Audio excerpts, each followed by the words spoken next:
What's up, everyone? Welcome to today's video. Welcome to the Video Game Fight School channel. Thank you very much for tuning in. We're going to break Endgame down in this video.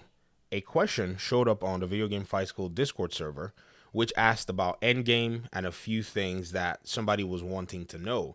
I'm going to go ahead and read this question out to you. And by the way, shout out to P for actually putting this question up here. And if you want to join the Video Game Fight School Discord server, the link is in the description. We have these conversations, and it appears that since we, pop things off, these questions and these conversations have been very interesting.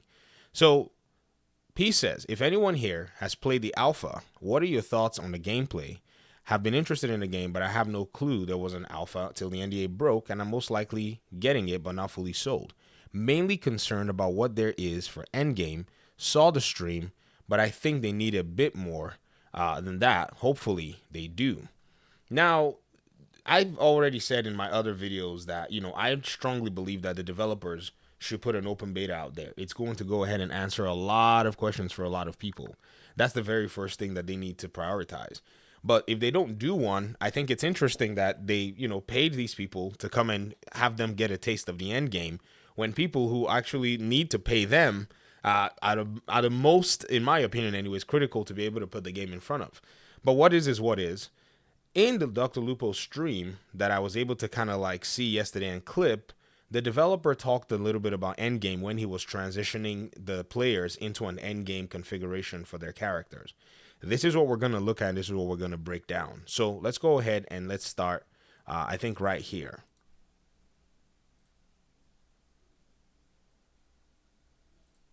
We're giving you a little taste of the introduction of Endgame and how these mechanics work throughout the Endgame. We don't want to spoil too much of the cool mechanics in the build today, so we're just going to be giving you, like I said, a little taste.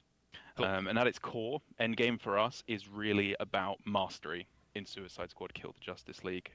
So, Endgame is really about mastery. So, the way it's been set up, the way they've been able to go ahead and put together a whole bunch of stuff is going to speak to how well you have been able to become comfortable with the game, its mechanics, and a whole host of other aspects of the video game. So it is that fantasy of getting your player strong. This is my synopsis. Getting the best content done and getting the best gear and weapons that the game has to offer. This is usually the chase that you see in a lot of these live service shooters. In fact, when this question popped up, I just went ahead and answered. I said Endgame is like most live service games. It will be the hunt for the most powerful version of A, B, and C for your team and conquer the most difficult content, and basically the same style of content with environment, mission, objective, and enemy modifiers through the progress of the game. This is a very huge part of a lot of these live service games that I strongly believe that Suicide Squad is more than likely going to implement. Shout out to King Greek, who went ahead and clipped this particular photo. And for those of you who don't know, King Greek is a supporter of the Video Game Fight School community. He also has a Twitter page and a YouTube channel and has been dialed into the Suicide Squad content for the longest time. So I say shout out to him. Go check him out. Here is his Twitter handle on the top right corner. And he's clipped this particular, image from the stream. I think this is from Shroud's stream. And it actually has a squad talent system, which is endgame based. So he goes ahead and says, here's our first look at the squad talent tree. And it's huge. You can dump points into this tree, and it affects every character, making them even stronger than you realize. This is on the right side. Let me go ahead and put it in focus for you guys to see what I just read off of. So this is pretty much the end game piece that you're going to be chasing. I remember somebody came on the channel the other day and said to me, the expertise system in the Division 2 kind of kills it. And I laughed because the expertise system, it is grindy, don't get me wrong, but I don't think it kills the game. It just basically separated those who wanted to go for the more hardcore leveling up, compared to those who wanted to keep it quite simple. I did not chase the expertise system in the Division 2. At the time that the expertise system was getting into, the game, I was already kind of taking a break. I was concentrating on the Video Game Fight School channel. However, most members of my clan who we played the Division together, the LCN clan, they are basically on max expertise and so on and so forth. So there are so many aspects that you kind of have to pay very close attention to. And the reason I think a game like Suicide Squad Kill the Justice League is going to work is because also there are clan systems that can help reduce the grind and reduce the monotony. I mean, I'm not making this stuff up. If at any point I decide, oh, I want to level up my expertise system in the Division 2, all I got to do is dial into my clan, the LCN clan. I go in and I do, I use my LFGs and I say to people, hey, man, I need to do this. I need help doing this. I need you to come help me farm, help me get this XP and help me get this gear and get these loot and these items. And people in my clan are going to basically jump right in and help me. We're trying to replicate something similar as well for Suicide Squad in order for, that end game piece to not let people feel like they're disenfranchised, if you get what I mean. Because some people are coming at it from the, single player perspective, while some others are already dialed in knowing that, for them, the end game piece is going to require the strength of other players. And I think this is also why they are using a Paragon system in Suicide Squad. A Paragon system, according to what I understand, I may mix things up a little bit, is where the developers have said you have the capability to like borrow a person's player and add them to your squad. And that by that possibility or by proxy, they're able to get experience, get leveled up, and so on and so forth. So let's say you have a clan. Let's say you hop into a Discord server, there's a clan set up, and you're at work at this time and everybody is playing their events and stuff. Somebody can actually like loan your character and kind of help you out in that regard. So if this is the system that they're talking about, which is how I understand it, or anything even close to where people can, help you benefit in the game, I think that's what's going to really change things up. But there's still more that the developer said, and I want us to go ahead and quickly listen to that as well. It's it's a mastery of the game mechanics, traversal, environment, mission rules, and most importantly, your build. So all of these are going to be coming together in an increasingly difficult challenge where you're going to be having to ramp up your gear, getting more powerful gear, finding new synergies, new combinations to defeat the ever-increasing challenge. Builds in this game are designed to fundamentally change how you play the game and make you rethink how you use traversal, melee, guns, and grenades. I really want to see how that, is put into application. Because whenever developers say stuff like this, it's very interesting because, not until you actually play the game are you going to be able to notice if there's a difference or not.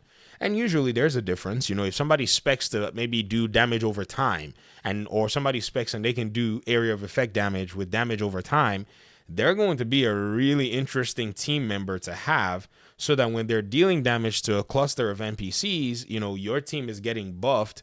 The enemy NPCs are getting their health depleted over time, which that person doesn't have to really do too much. Maybe apply like, say poison or some, weird thing. And then this crowd of enemy NPCs are basically, for the most part, either neutralized or partially neutralized, or maybe there's some crowd control if they can stun them and so on and so forth. These, systems are actually in many games that I think will be quality in this regard. They're implemented and fused into the build systems. So this is another really cool part of things. They're also made to be ridiculously overpowered. So if you manage to synergize the right items and play the build the right way, you will do some outlandish damage, as Shroud is, I think, already discovering. So, I mean, again, a lot of people who may be looking at this stuff may not necessarily be.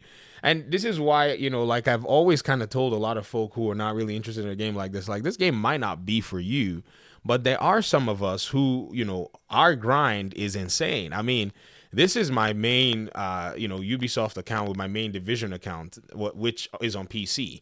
I've played the Division on PC for 781 hours. Before that, I did all my time on PlayStation before I moved to PC and started making content. So I basically was around even much closer to Endgame than anything else, and I still dumped 781 here.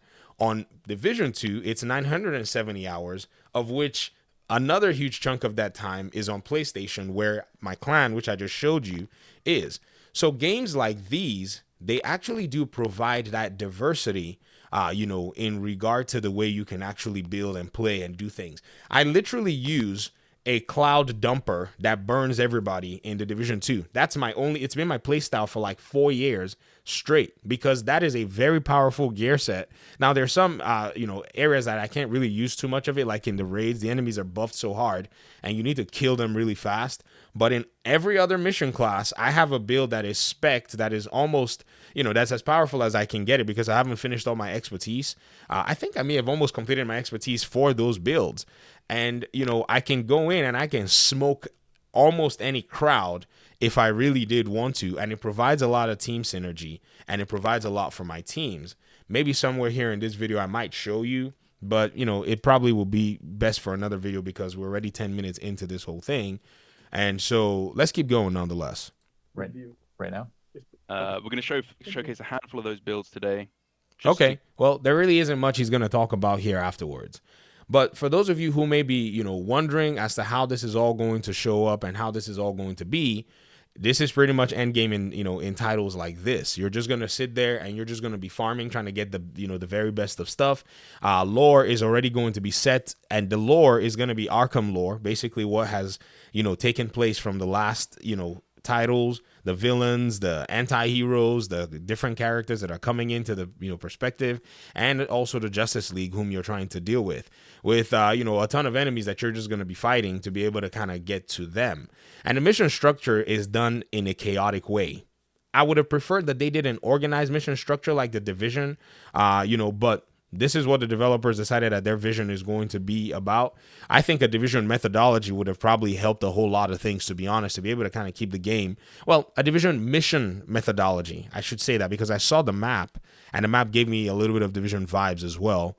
But at the end of the day, this is what I think Endgame is more than likely going to consist of. And then as they start to flesh out the different content pieces, as they start to flesh out the different modifiers, the different objectives down the road, you can now start seeing how this would then build the content body. In order for them to then build a variety body and make it really bigger, that's where we're going to start seeing new playable characters now have to interact with all of this. So it's going to be interesting when you get your new playable character, right? Then you now have to go ahead and pretty much do the same song and dance. Possibly you might like a new, playable character that you can add on your team who will have their own unique skill trees and all of the above. Or you may not like them, and maybe there might be another one coming down the future. But this is how I think Endgame cycle is going to be going for Suicide Squad. Thanks so much for watching the video. Appreciate you guys' time and audience. Leave your questions in the comment section, or maybe hop on the Discord and also leave them as well. There are a lot of people who have access to that closer than anything else, and will be very happy to go ahead and engage with you, answering questions, talking about the game, and so on and so forth. Talk to you all soon. Hopefully, peace out.